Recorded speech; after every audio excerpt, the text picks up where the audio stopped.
Vamos a abordar el capítulo 9 de Romanos. Este es un capítulo extremadamente vital para el creyente que se ha comprometido seriamente en conocer a Dios. Cosa que a propósito es lo que Dios quiere, que el creyente lo conozca. En el Antiguo Testamento, en Jeremías 9, 23 y 24, Él mismo lo dice, Dios. Escucha esto. Así dijo Jehová. No se alabe el sabio en su sabiduría. Hay mucha gente sabia, pero se embriagan en ella misma, no en la fuente. Porque aquel cuya fuente de sabiduría es Dios, vive absorto en Él, en Dios, mientras que el sabio sin Dios vive para la sabiduría que genera su propia mente o sus conocimientos. Y a continuación, Jehová dice, ni en su valentía se alabe el valiente. Conocemos muchas personas que nos cuentan de sus gestas, sus logros, sus portentos, y dele, un disco rayado. Pues Dios también dice que el valiente no haga eso. Ni el rico se alabe en sus riquezas. ¿Tienes acaso conocidos, espero que no seas tú, que se mantienen hablando y hablando? Conseguí esto, aquello, hice esto, lo otro. Plantean formas, siempre lo ves hablando de proyectos. ¿Por qué? Porque en eso se le va la vida. Y entonces uno puede pensar, bueno, si el ser humano no se llena con su sabiduría, aunque hable de ella, ni con sus proezas, así se enorgullezca de su valor, ni en las riquezas, ¿a qué se puede dedicar el ser humano? Pues dice Dios, mas alábese en esto el que se hubiere de alabar. 2 puntos. Jeremías está a punto de decir algo extraordinario. En entenderme y conocerme. O sea, Dios paga para eso, para ser entendido y conocido, pero en los aspectos que Él quiere, que yo soy Jehová, o sea Dios, que hago misericordia, oiga, juicio y justicia en la tierra. Y afirma el profeta, porque estas cosas quiero, dice Jehová. 2 versículos muy interesantes. El 23 empieza diciendo, así dijo Jehová, y el 24 termina diciendo, dice Jehová. Este versículo tiene su par en el Nuevo Testamento. En Juan capítulo 17, versículo 3. El Señor Jesús dice allí, y esta es la vida eterna. A propósito, está hablando con el Padre. Es la oración del Señor Jesús en Juan capítulo 17, más hermosa para dónde. Y en esa intimidad de conversación con el Padre, el Señor parece explicarle al Padre lo que es la vida eterna. Y mira lo que dice, que te conozcan a ti. ¿Te das cuenta el sentir del Señor? El único Dios verdadero, porque realmente no hay más. Y hay una comita por allá en donde Él se agrega y dice, y a Jesucristo, a quien has enviado. Realmente a eso fue que vino el Señor Jesús. Yo sé que salvarnos es importante, pero por favor, pero por encima de eso, vino a que conociéramos al Padre. Y entonces lo manifestó, haciendo todo lo que lo envió a hacer. Así que pilas con este Romanos capítulo 9. Vamos a encontrar cosas acerca de Dios que nos van a fundamentar más y más en nuestra fe. Comienza el capítulo diciendo en el versículo 1, verdad digo en Cristo. Interesante que Pablo comience diciendo así, verdad digo en Cristo. Usted y yo ya sabemos que Pablo no miente. Pablo, en lo que llevamos de Romanos, es un libro abierto. Pero pareciera que lo que nos va a decir necesita un conjunto de testigos superiores a los humanos. Y si pensamos bien, es lo único que a Pablo le interesa. Dios. Ese es el objeto y el objetivo de Pablo. Claro, en ese interesarse en lo que Jeremías y el Señor Jesús dijeron, que conozcamos de Dios y a Dios. El Espíritu Santo usa al apóstol para alumbrarnos una cantidad de cosas a los seres humanos creyentes. Sí, pero si usted y yo leemos atentamente cada una de sus cartas, lo único que a él le interesaba, por sobre todas las cosas, era precisamente conocer a Dios. Por eso él dice, verdad digo en Cristo. Nos está diciendo que Cristo es su Señor, es su amo, es su Redentor, que Cristo es Dios mismo. Verdad digo en Cristo. Y agrega, no miento. Cuando Pablo cita a Cristo como testigo de esto que está diciendo, porque en él vive, muestra lo imposible para Pablo mentir, por lo menos en lo que va a decir. A propósito, ¿qué será lo que va a decir? Esta cosa es como seria. Verdad digo en Cristo, no miento. Y continúa diciendo, y mi conciencia me da testimonio. Al hacer referencia a su conciencia, Pablo me está hablando como persona nacida de nuevo, con mente renovada, que desde su profundo interior, habiéndose evaluado a la luz de lo que dice ser un cristiano, está plenamente convencido de que lo que va a expresar es sincero. Y por eso dice, y mi conciencia me da testimonio. Puedo imaginarme a Pablo rumiando y meditando mucho a solas este asunto del cual nos va a hablar. Sí, Pablo se ha sentado consigo mismo en la presencia de Cristo Jesús y dice, verdad digo en Cristo, no miento, y mi conciencia me da testimonio en el Espíritu Santo. Rayos. Nuevamente Pablo cita a Dios, ahora al Dios Espíritu Santo, con el cual desde luego tiene comunión, porque recordemos que está con él, con Pablo, y en él, en Pablo.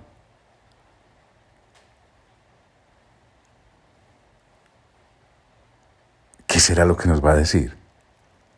Pues bien, el versículo 2 asoma algo, porque dice que tengo gran tristeza.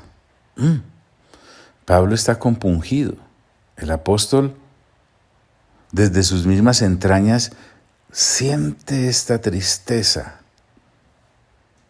La tiene en lo más íntimo de su ser.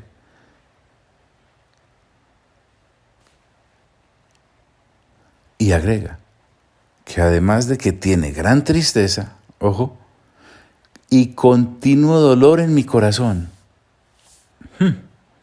Ese continuo me dice que no era algo intermitente lo que el apóstol cargaba sobre su alma. Desde su mismo espíritu humano sentía esta situación. Si somos atentos, este versículo es conmovedor. Mira, te lo leo de seguido. Verdad digo en Cristo, no miento, y mi conciencia me da testimonio en el Espíritu Santo.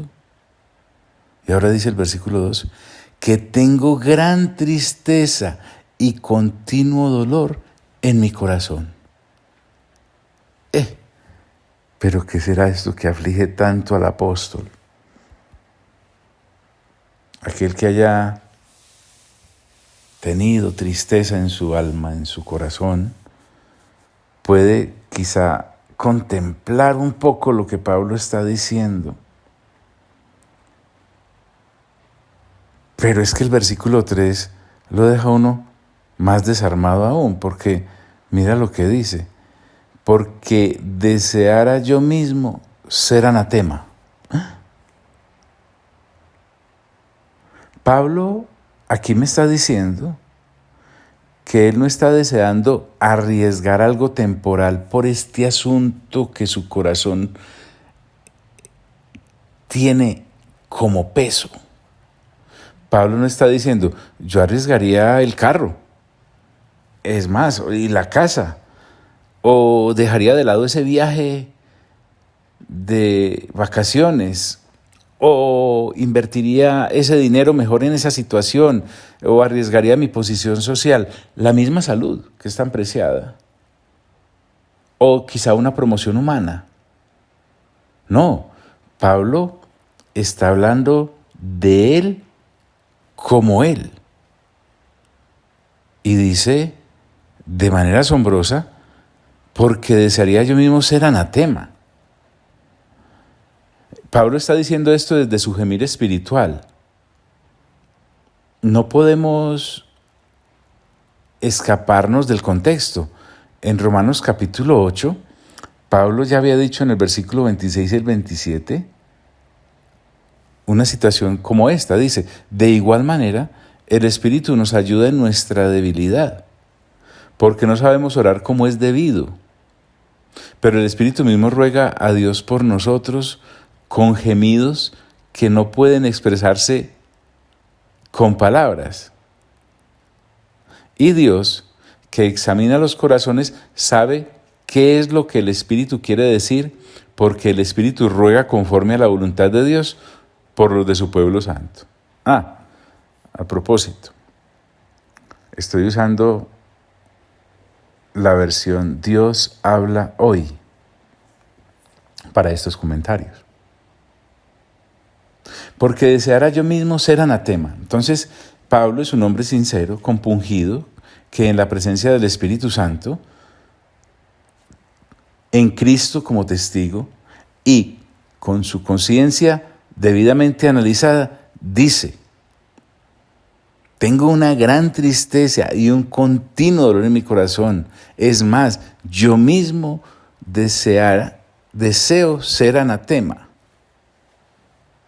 Anatema, a propósito, quiere decir maldito. Entendamos, alejado de Dios eternamente. Porque deseara yo mismo ser anatema, separado de Cristo. Continúa el versículo 3. Es impresionante esta intención. Además viene de un corazón sincero que, desde luego, sabe que él mismo, ese anhelo que tiene de ser anatema y separado de Cristo, es un deseo imposible de conseguir. Ya que en el capítulo 8, versículo 39, él mismo ha dicho, nada podrá separarnos del amor de Dios, del amor que Dios nos ha mostrado en Cristo Jesús, nuestro Señor. Entonces, no tenemos aquí un apóstol anestesiado hablando incoherencias, no.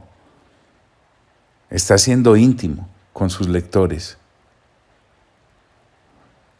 Ese deseo, que sabe que es imposible que Dios se lo cumpla, porque Dios mismo le ha hecho expresar que nada puede separar al que ha nacido de nuevo de Él.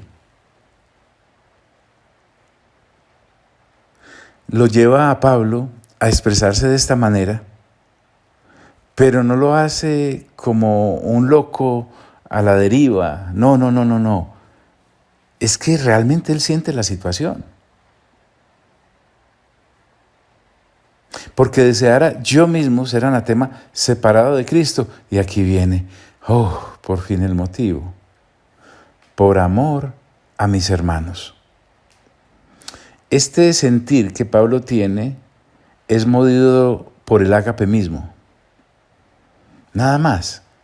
Aquí no hay una petición vanagloriosa o un deseo para hacer sentir a los demás inferiores. No. Esto es ágape puro, como el de su Señor. Y lo interesante es que es en favor de otros seres humanos. Ya van a ver para dónde vamos. Porque deseara yo mismo ser anatema, separado de Cristo, por amor a mis hermanos, los que son mis parientes según la carne. Pablo ha hecho referencia a los israelitas en el capítulo 2, por ejemplo.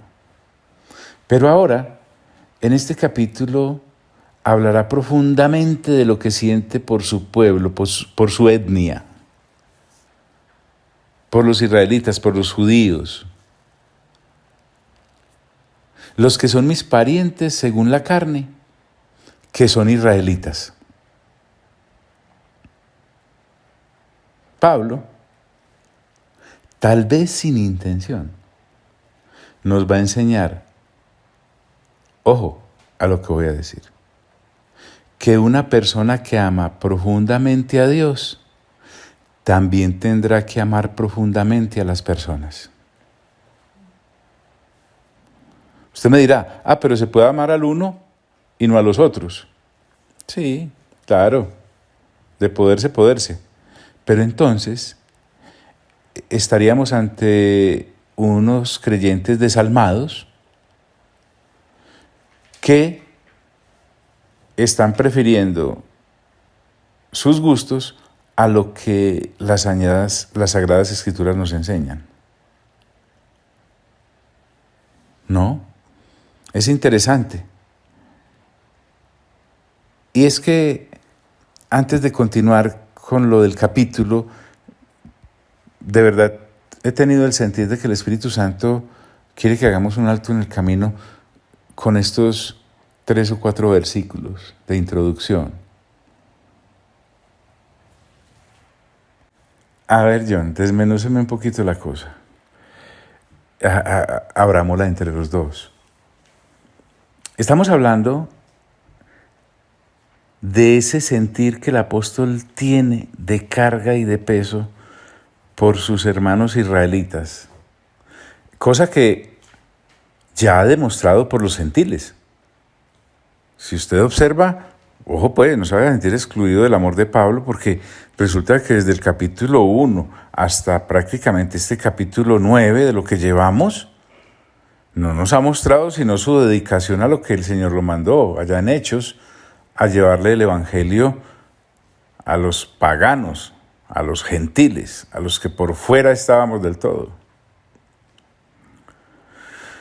Entonces, miremos lo que es uno, amar a Dios y además ser su ministro, pero no amar a la humanidad, porque tomamos partido, porque decimos tácitamente muchas veces que tenemos un amor selectivo. Vamos, por ejemplo, a lo que dice el Antiguo Testamento. Ilustrémoslo con algo del Antiguo Testamento. Tomemos a Jonás en el capítulo 4. Quiero leértelo. Vamos a ver un ministro de Dios que ama profundamente a Dios, pero desprecia de una manera visceral a cierto sector de los seres humanos. Recordemos que Dios había enviado a Jonás a Nínive. Él se compró un boleto para Tarsis porque no quería ir allá a anunciar lo que Dios le dijo que debía hacer para que los ninivitas procedieran al arrepentimiento, si querían. Aún en el barco, envuelto en tempestad, Jonás sigue sin querer ir. Es más, le dice a los tripulantes que él es la causa y el motivo de tal tempestad, y lo lanzan. Dios había previsto un pez, un gran pez, para que efectivamente lo depositara allá, en las costas de Nínive. Así se hubiese comprado un boleto para Tarsis. Y estando allí, pues no les quedó de otra. Procedió a anunciar el juicio que Dios había decretado sobre esa nación. Y vemos cómo los ninivitas se arrepienten, desde el rey hasta la última gallina. Recuerden que se decretó un ayuno nacional, hasta para los animales. Ya en el capítulo 4 encontramos algo bien interesante. Esta versión, Dios habla hoy, dice: a Jonás le cayó muy mal lo que Dios había hecho. Oiga pues, y se disgustó mucho. Así que oró al Señor y le dijo: mira, Señor, esto es lo que yo decía que iba a pasar cuando me encontraba en mi tierra. Por eso quise huir deprisa a Tarsis, pues yo sé que tú eres un Dios tierno y compasivo. Pues las de Jonás. Que no te enojas fácilmente y que es tanto tu amor que anuncias un castigo y luego te arrepientes. Por eso, Señor, te ruego que me quites la vida. Aquí estamos hablando de un kamikaze. Este Jonás, Dios mío bendito, más me vale morir que seguir viviendo. Pero el Señor le contestó: ¿te parece bien enojarte así? No, es que Dios sí se pasa de comprensivo. Jonás salió de la ciudad y acampó al oriente de ella. Allí hizo una enramada y se sentó a su sombra, esperando a ver lo que le iba a pasar a la ciudad. Dios, el Señor, dispuso entonces que una mata de ricino creciera por encima de Jonás y que su sombra le cubriera la cabeza para que se sintiera mejor. Jonás estaba muy contento con aquella mata de ricino, pero al amanecer del día siguiente, Dios dispuso que un gusano picara el ricino. Y este se secó. Hombre, qué benditas son las Sagradas Escrituras. Cuando el sol salió, Dios dispuso que soplara un viento caliente del este, y como el sol le daba a Jonás directamente en la cabeza, él sintió que se desmayaba y quería morirse. Más me vale morir que seguir viviendo, decía. Bueno, este Jonás, el profeta, nos recuerda a muchas personas creyentes que demuestran más amor por las matas que por la gente, o por sus mascotas que por la gente, o por su hobby que por la gente, o por el medio ambiente que por la gente. Y eso no está mal, el ocuparse de las cosas. Lo que está terrible es no amar a la gente. Así que Dios le contesta a ese más me vale morir que seguir viviendo de Jonás: ¿te parece bien enojarte así porque se haya secado la mata de ricino? Miren Jonás en su altanería. Claro que me parece bien, respondió Jonás. que me muero de rabia. No se asuste, no se asuste. La insolencia nos hace respingar la nariz de esa manera contra Dios. La rabia.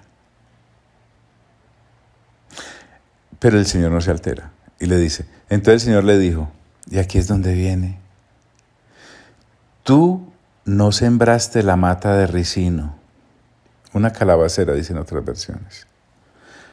No, ni la hiciste crecer, tampoco la hizo crecer. Y Dios le dice, en una noche nació y en otra se murió. Sin embargo, le tienes compasión a la mata. Y miren cómo Dios se diferencia. No, es que nosotros sí somos diametralmente opuestos. ¡Qué vergüenza! Dios dice, pues con mayor razón debo yo tener compasión de Nínive, esa gran ciudad donde hay más de 120,000 niños, dice esta versión, inocentes y muchos animales. Las otras versiones dicen más de 120,000 personas. ¿Por qué es que estamos hablando de esto, John? Porque Pablo, cuando nos ubica en este capítulo 9, comienza diciendo, verdad digo en Cristo, no miento, y mi conciencia me da testimonio en el Espíritu Santo que tengo gran tristeza y continuo dolor en mi corazón, porque deseara yo mismo ser anatema, separado de Cristo, por amor a mis hermanos, los que son mis parientes según la carne. Y dice el versículo 4 en la parte A, que son israelitas. Más adelante, usted y yo vamos a ver que se refería a los israelitas que no habían querido conocer de Cristo. No estaba refiriéndose a los israelitas que como él eran cristianos, no. Estaba refiriéndose a aquellos que no habían aceptado la salvación en Cristo Jesús, la habían hallado como piedra de tropiezo. Pablo dice, por ellos desearía yo mismo ser anatema, separado de Cristo, por amor a esos, con tal de que ellos se salvaran. El equivalente de este amor manifestado allá en la profecía de Jonás, lo encontramos en Juan 3, 16 y 17. Usted y yo lo sabemos de memoria, pero a veces con nuestro comportamiento borramos con el codo del comportamiento lo que escribimos con la mano de nuestra lectura. Allí dice, pues Dios amó tanto al mundo que dio a su Hijo único, para que todo aquel que en Él cree no muera, sino que tenga vida eterna. Porque Dios no envió a su Hijo al mundo para condenar al mundo, sino para salvarlo por medio de Él. Así es. Ahora, te suplico que no vayas a creer que me desenfoqué y que entonces vamos a centrarnos solo en el ser humano como tal y Dios como lo ama y todo eso. No. Es decir,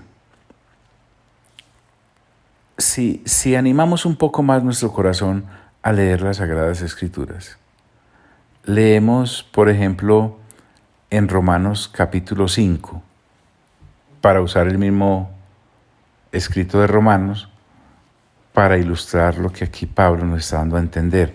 Como te dije, tal vez sin intención, porque vamos a ver que el capítulo es mucho más amplio que este pequeño granito de arena que te estoy exponiendo. Allí en el capítulo 5 dice, y esta esperanza no nos defrauda, porque Dios ha llenado con su amor nuestro corazón por medio del Espíritu Santo que nos ha dado. Pues cuando nosotros éramos incapaces de salvarnos, Cristo a su debido tiempo murió por los pecadores.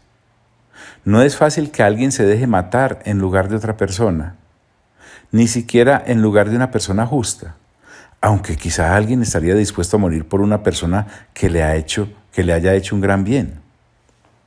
Pero Dios prueba que nos ama, en que cuando todavía éramos pecadores, Cristo murió por nosotros.